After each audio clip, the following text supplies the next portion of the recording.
Greetings and welcome to Retention Chronicles, the podcast with learnings from expert e-commerce brands and partners. I'm your host, Mariah Parsons. If you're here, you're either on a quest for e-commerce enlightenment or you accidentally clicked the wrong link. Either way, I am thrilled you stumbled into our corner of the internet, and I hope you'll stick around. We've got pearls of wisdom for everyone, whether you're running a multi-million-dollar business or simply just starting out on your entrepreneurial journey. Before we unleash the brilliance of today's guest, let's give a shout out to our podcast sponsor, Malomo. Malomo is so much more than just another Shopify app. They're post-purchase wizards, making beautiful and branded order tracking smoother than a jazz solo, so our amazing founders, like our guests, can keep their customers happy and up to date while they track their orders.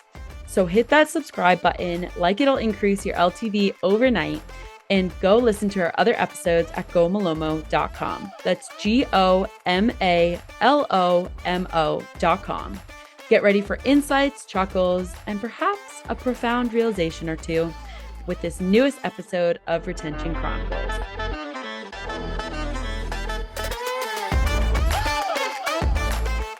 Hello, everyone, and welcome back to Retention Chronicles. I'm super excited for our guest here today. Rachel, thank you so much for joining us. It's going to be a blast. I already know. I'm going to have you say hi to our listeners and kick it off with an introduction of yourself. What up? Thanks for having me. I love doing podcasts, so I'm stoked. I'm always flattered and I love talking about all things biz and rags and life. So yeah, I'm excited.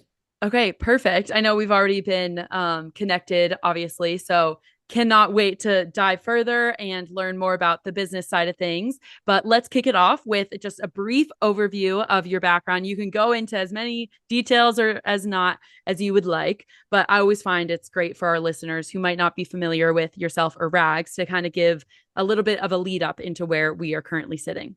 Yeah. So it's actually been 10 years this month, which is crazy. Love it. Early 10-year anniversary. Totally. Yeah. Happy. Yeah. Full on decade, which is insane.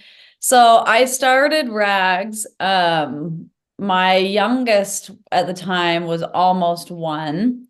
And I have always been kind of into fashion. Always was like making stuff for myself, making stuff for my older two boys. I have three boys. And that must be a fun time. What's that? Must be a fun time with three boys. Oh, I'm sure you're never sitting. Yeah, just permanent MMA referee. Yep, there you go. But it's actually really fun too. They're the best. So my youngest, at the time I wanted some clothing for him that was like not cheesy, that was easy for on and off. And he was so wriggly. Like anytime I would change a diaper, I loved the idea of a one-piece outfit because it's easy, but I hated how cheesy they were, and I hated the snaps, along the inside. It was like you end up changing their diaper and then just not snapping that thing back up, especially if your kid's like rolling around or whatever. Yeah. So, I'm sure they unsnap too while they're just moving. Oh, totally. And then you're like, why did I even put in the effort? Yeah. So, that was kind of what spun my idea. I guess I should even back up further. My husband at the time was in law school, and we literally had no money. Like we were on food stamps, Medicaid, like zero money for real. It was poorest of poor. So he was getting done with school, and we had that summer, and he was gonna be studying for the bar, and I was like, how are we gonna make ends meet? Mm-hmm. So I actually started an Instagram, Rags to Rachels, and it's actually still that. I actually saw that and I love it.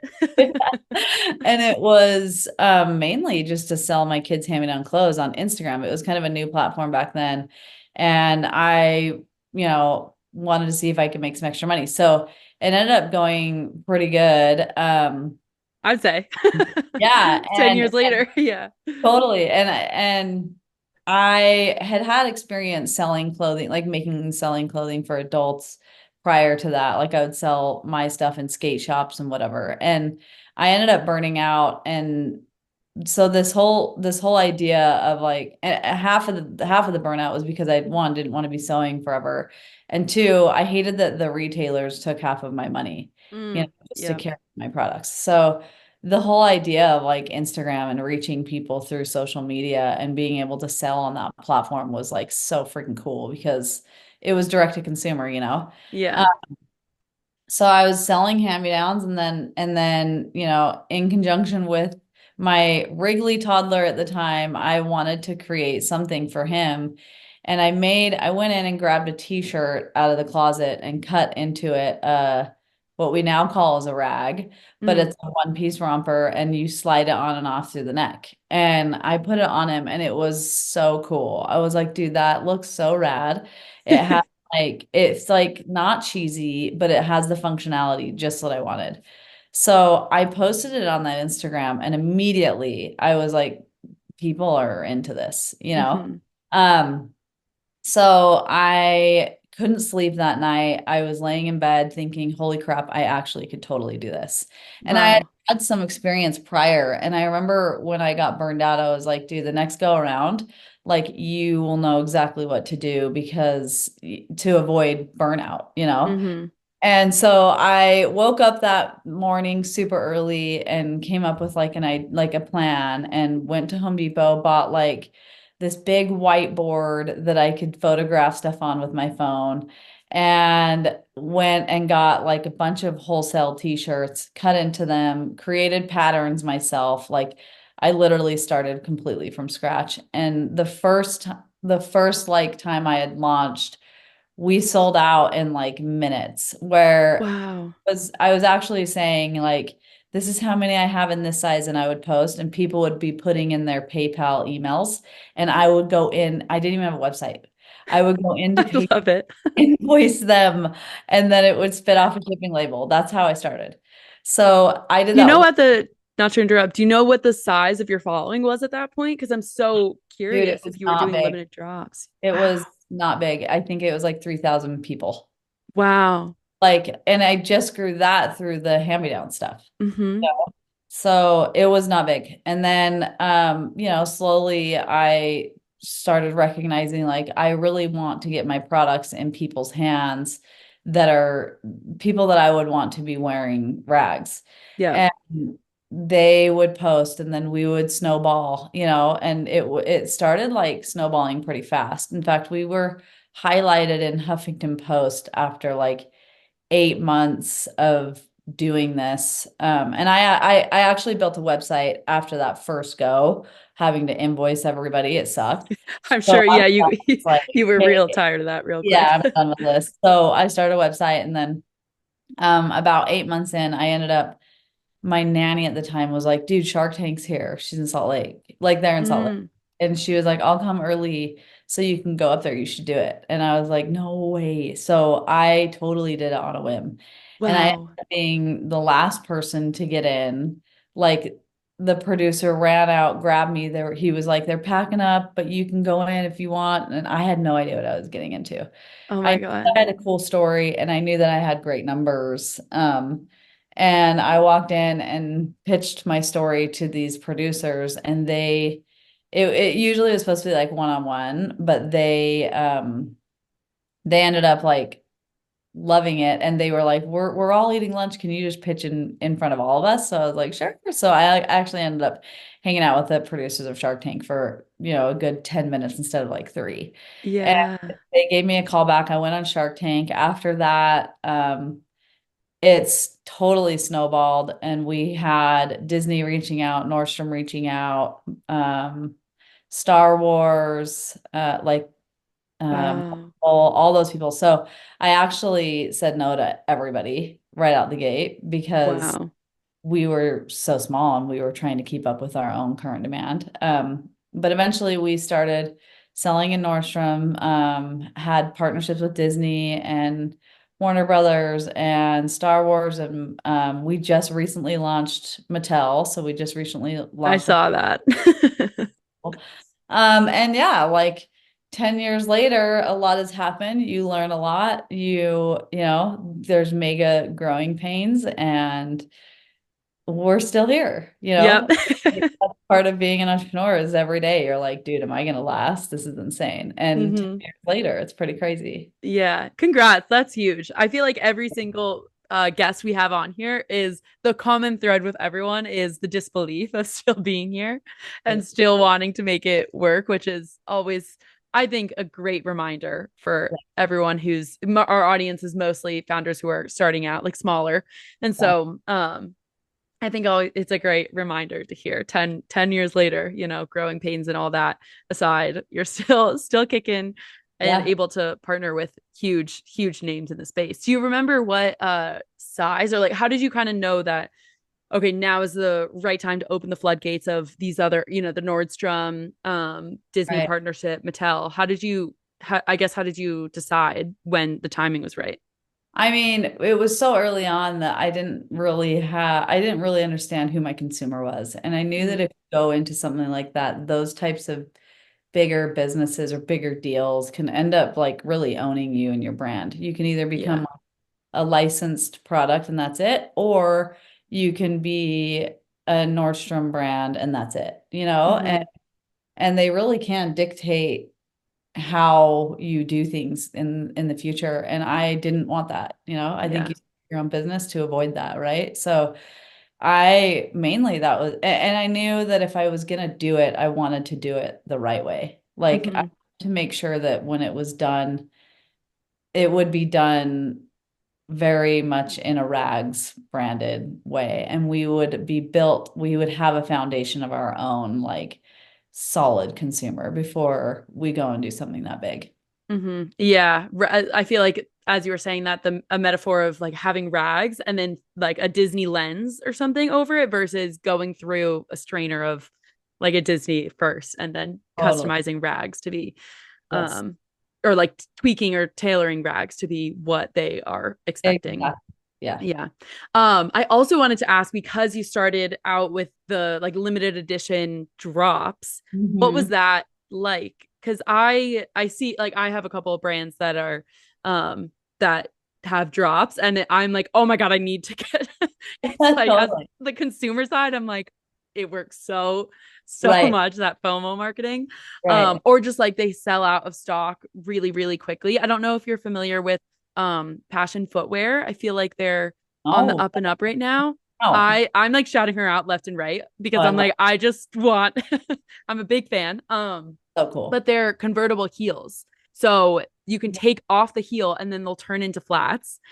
And they're so cute. I'm like, I need those in my life. But every single time I check, the website is sold out in my size. And so she all of her social media, she's like, I know we're working hard. It's just that's how life is as a founder. And I get it because I see it firsthand. But it doesn't stop me from wanting it as a consumer. Totally. It's so funny you're saying that because it really is so counterintuitive. Because I think like if you don't understand what you're just explaining as like an operator, that because so many times people would be like, you're leaving so much revenue on the table. And that is the case, and there's probably there's good moments and chunks of time with RAGS, especially where I felt like we were totally underserving our customer and it was frustrating, I think my theory is always like service 90% of 100%, to always keep people wanting to come back. And there's two parts to that. Like I started doing that 10 years ago, really out of necessity. It was like, I couldn't afford to go into manufacturing and do 2,000 pieces per print right out the gate. That would kill you. And I think a lot of people that are starting a business make that mistake. And then they're just drowning in inventory and eventually they have to just fire sell it. Yeah. And for me, it was like, I'm going to go to the fashion district and buy remnant fabric from all these great brands that just are selling rolls of fabric for pennies on the dollar.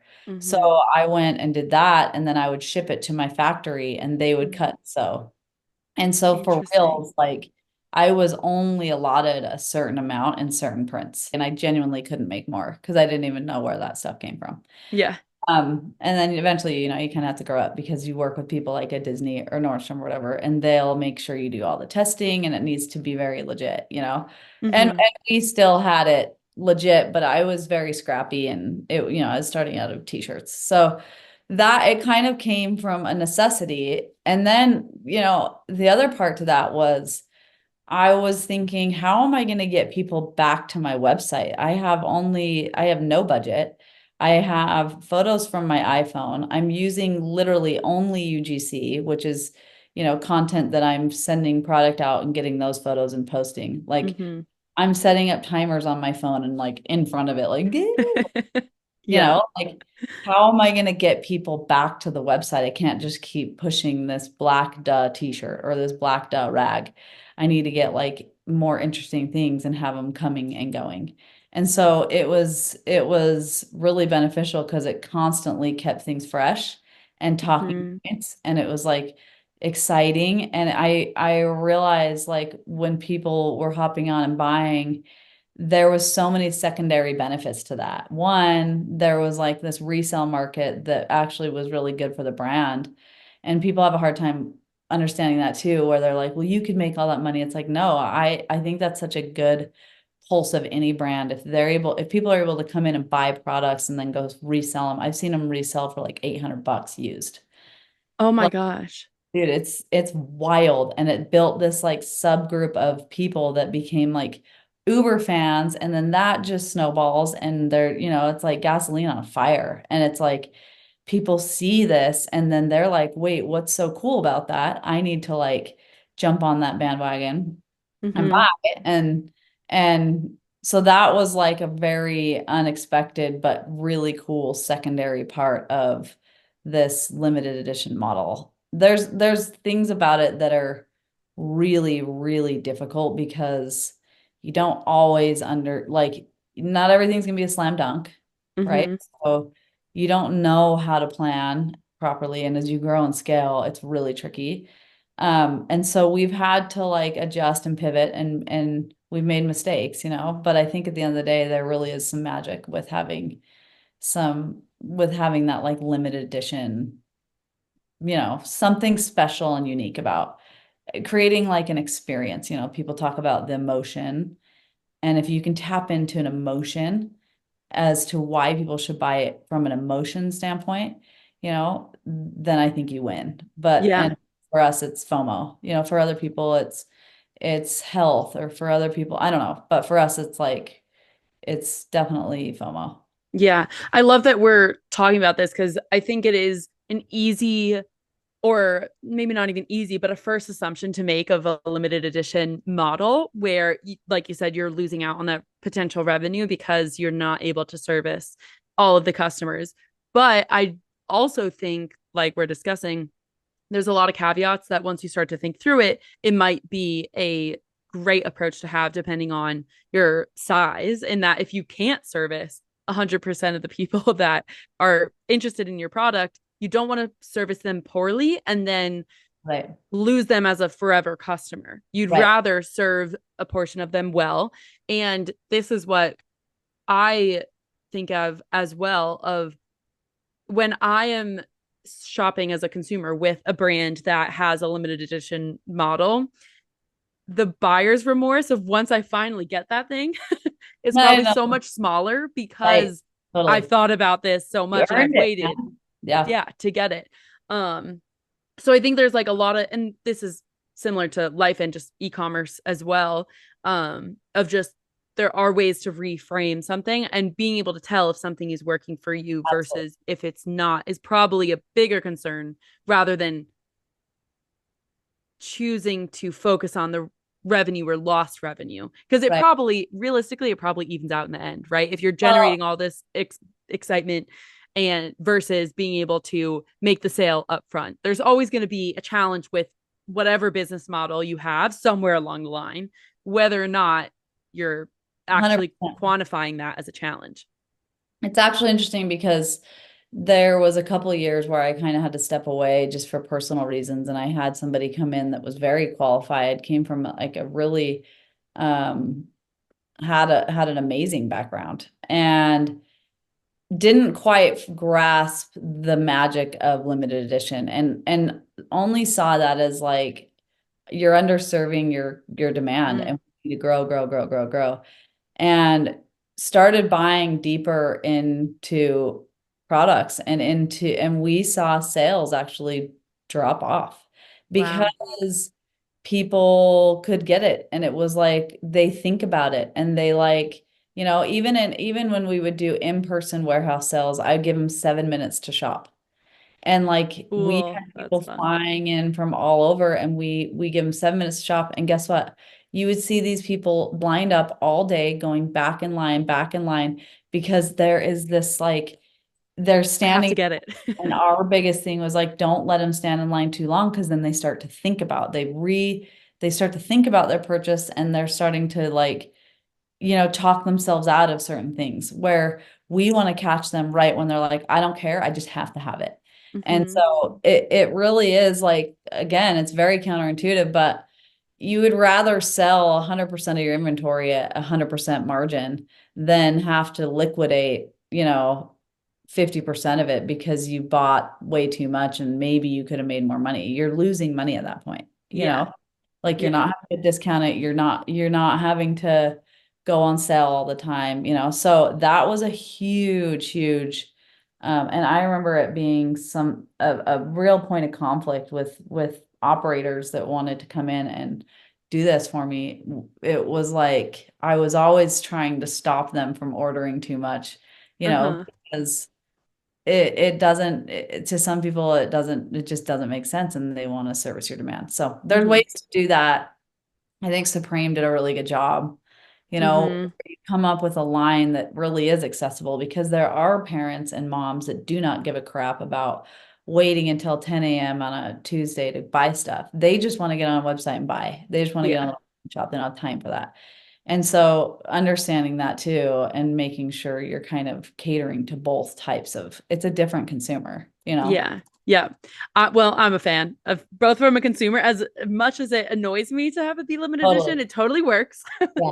And then also being in the e-commerce space as well as a marketer of just seeing the benefits that if it works for your brand, right? There's some that it wouldn't work for. Absolutely.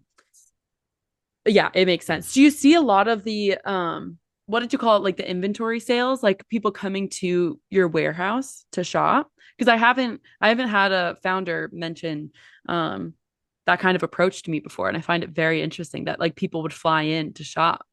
Yeah, I will never forget this. So we do warehouse sales maybe once or twice a year. Okay. And we started taking them on the road, and we did one in Texas, I remember, and we were selling tickets to people to come and pre-shop the night before for, Mm-hmm. I want to say it was like $100. Mm-hmm. And we sold 200 tickets in like 10 minutes. Oh my God. And so that night, we let everybody pre-shop, and they were spending money so that they would have an opportunity to come and Spend pre-shop. money. And they would get, I think it was like 15 minutes instead of 7, Mm, to shop. yeah. And then, we showed them some cool new designs and stuff that was coming. And it was really cool, like community building. But I remember asking like, who is all from Texas? And probably 3 of the 200 were from Texas. Oh my It's God. like we had people that had flown in from all over, even outside of the country. That was Wow. like a moment that I was like, whoa, this is bunkers, and we ended up having to like, we got there and there's already people lining up, and it was outside around the building camping. So we had to like find some local guy, from the landlord of the space, and be like, can you come and just be security to make sure all these women are safe? Because Yeah. we've had some funny stories. Like in Utah, we have KSL, and it's like Mm, a marketplace where you can go on there and sell or whatever. It's kind of like a yeah. Craigslist, honestly. Hmm. And we've had people that are out of state that can't come to a warehouse sale in Utah hire people on KSL to go and shop for them. Wow. Which is so funny. It's always like Yeah. I remember seeing people like on their phones FaceTiming these ladies, asking them like what they wanted. Turns out it's like guys for hire to go shop these. So, but yeah, we would still time them, and I think that the biggest thing was like get people in and out so that it's that emotion, right? It's like, Hmm. and then we would gamify that even. We would seed in limited edition stuff, or seed in new products, or seed in samples, or whatever, that made it just fun for Yeah. everybody. Yeah, I love it. So are you, because I know you said in the earlier days you're going to pick out the fabrics themselves and then ship them off. Are you still doing that, or how are you choosing kind of where like your limited edition patterns are coming from? It or is it more of a strategic, like, okay, look at trends in the fashion industry of like what, like obviously Mattel, right? We're living in a time where biggest movie of the year, so it makes a ton of sense to have a partnership there. But Yeah. in terms of, are you trying to be more selective, or I guess, or more intentional around the patterns that you are rolling out? Or is Yeah. it still looking at bulk, what you can get for a good price? No, we actually now have transitioned into a space where we can design our own. We have a So really good cool. relationship with our factory, and they understand the business, so it's a unique model where you're not buying into each of these in deep things, but overall, finding a partner that understood the overall vision, where it's like we may not be buying 2,000 units per, but overall we'll do 200,000 units over this span of time, but Mm-hmm. they're very different prints and whatever. So we have somebody that works well with us, and then we are designing those in-house. And, some of it, I think for me, there's like an element of me in all of them, but it's Yeah. kind of random. Some of it's very on trend. Some of it's just random and rags and very much Rachel-esque, Yeah. So yeah. It's Okay, fun. wonderful. I love it. I also love to ask founders in terms of, I think we've walked through like the challenges and the successes of a limited edition model, which is great because I think we don't get a ton of exposure to a lot of brands on this Right. podcast who are doing that. So I also want to ask, just generally, what other challenges did you have in the earlier days of starting out? And it could be anywhere from operations to, marketing to sales, whatever we want to tackle, because I think it's interesting to hear about. I think a lot of people can anticipate you'll find certain challenges, right? It's you're gonna some at some point bump up against something with, margins. You need to make sure that your numbers are where they're at, so that you can be a sustainable business, or marketing, ROAS, whatever it is. What's one thing that you kind of didn't anticipate being a challenge that is either still a challenge or was in the past? I mean, this is hopefully going to answer your question, but I think it's important. When I first started early on, I remember listening to a talk about, I was at an event, and the keynote speaker was so awesome, and he was talking about how there are no rules.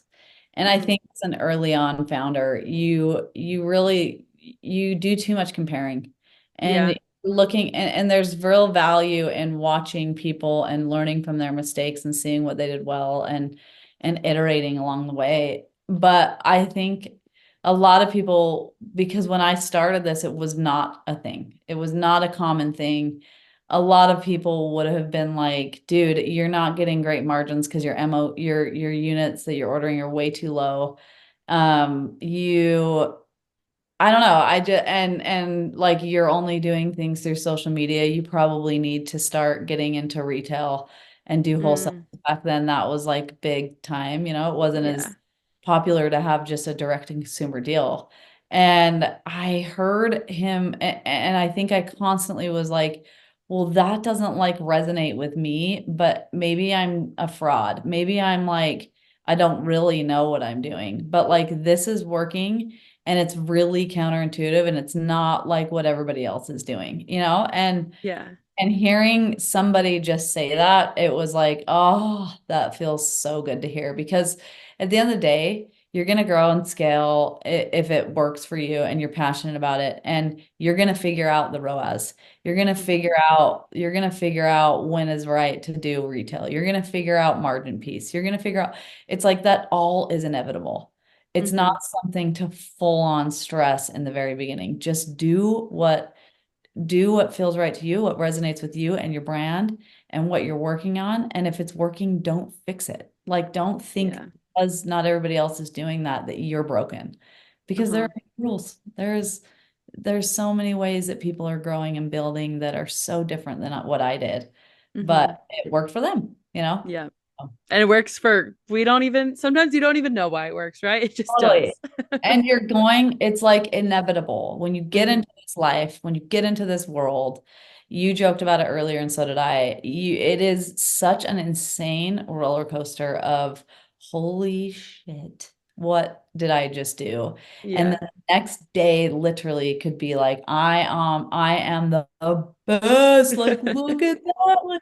It is the craziest highest highs and lows, but that Hmm. is like why entrepreneurs or founders or anybody that's starting to venture down that path are a titch crazy, because that is what like drives them. It's beyond the money, honestly. Money is so cool, but it's beyond that. Those that are really successful, It's I the think. rush. Yep, totally.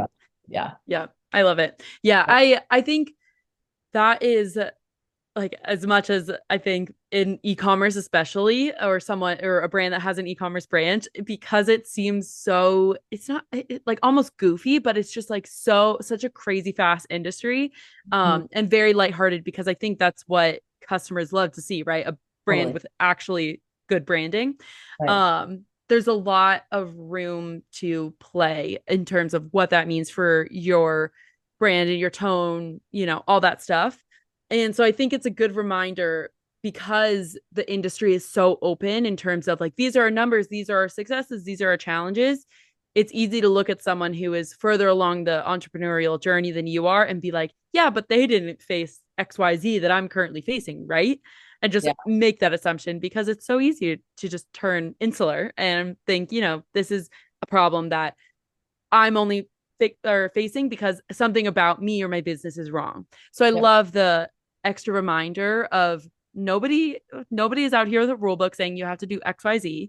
If you have an idea, follow it. And if it's working, it'll work, right? And Yep. having that, I think, like, it's almost not blind optimism, but that Totally that. something in that realm, right? I like say that to my employees because when I went on Shark Tank, it was like, well, yeah, of course I'm gonna freaking get on that thing. Like, Yeah. no clue. Even attorneys were like, maybe you should think twice about that because people might copy, blah, blah.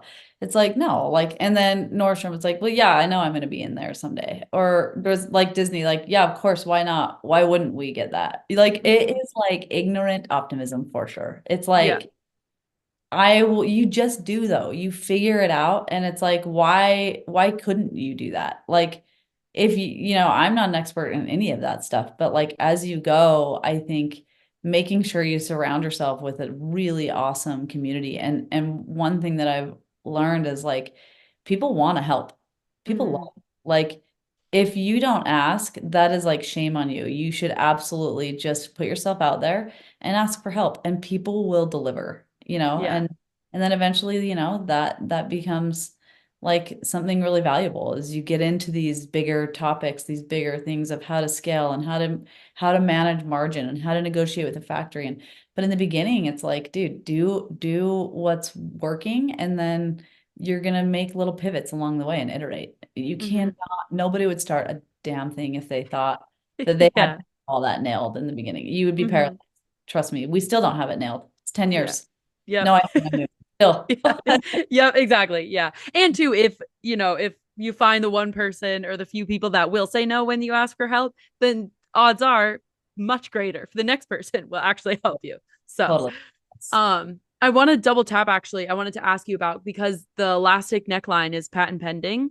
And you had just mentioned, there were maybe some naysayers around going around Shark Tank, and maybe that opening the door for people copying you. So, can we talk about that a little bit before we wrap up? Because I think it's interesting just seeing the world in which, when you have something um like a innovative product in the space, it's an easier, I think, easier thought to have of like, someone's going to copy me. Oh my God, what do I do? Versus Yeah. just being like, nope, I'm putting it out into the world and we're going to do it. Yeah. So what was your thought process around it? That happened all the time. Once you start doing it and you gain traction and you get more and more eyeballs, people are going to pop up out of nowhere. You're going to Mm-hmm. have counterfeit, you're going to have, and it doesn't even bother me. I don't think I've lost That's one so day healthy and mature. Wow. because Like the it's, scene in Ted Lasso. Wait, real quick. Have you watched Ted Lasso at no, all? oh yes, I freaking love Ted Lasso. I love it so much. It's I like the love one Ted scene where Lasso. he's like, I know what yeah, you're talking about. he's like, do you know how healthy that is? Right. It's like something about what animal would you be? Right. I love That's it. exactly what just that reminded me of. Yeah, Continue. I mean, it's kind of like this is a free country and people can do whatever they want, and Mhm. there's room for a lot of people.